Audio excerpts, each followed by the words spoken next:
what was the conversation with you and your players about all this, Tom? It was tough. I'll be honest with you. You know, I said I actually had an early morning meeting on yesterday, and then I was going to practice, and we had a great practice. I was surprised because I had to tell them that there'd be no fans in the stands and all that.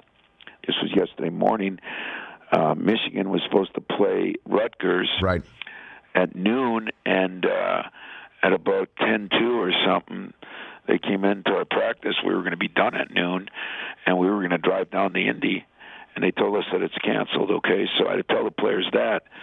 And then by 3 o'clock, they talked about the NCAA being canceled, and I didn't want them to find out on Twitter or something, so I called a meeting at 4:30, and at 4:20 they released it. And that was a tear-jerking meeting for this, senior, for Cassius, who had come so far from all he's been through this year. It was, I do feel for the seniors in all sports, and yet, as you say, it's bigger than life.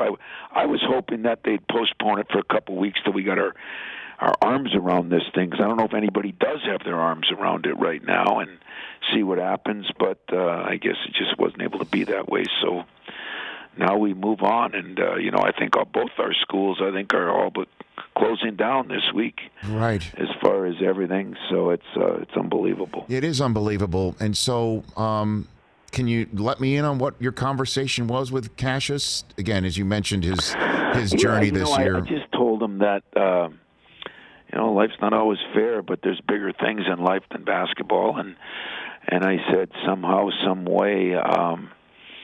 He's got to use this, that, we always say, well, there's a next year, and, well, there's the tournament, or, well, there's the Big Ten tournament, and I try to tell all our players, this is why you hear it all your life, live each day like it's your last. Well, I don't live to die, but I also, hopefully it teaches guys that you better take advantage of every second you have, and for Cassius, I said, hopefully you have a future still, and now we got to look towards that.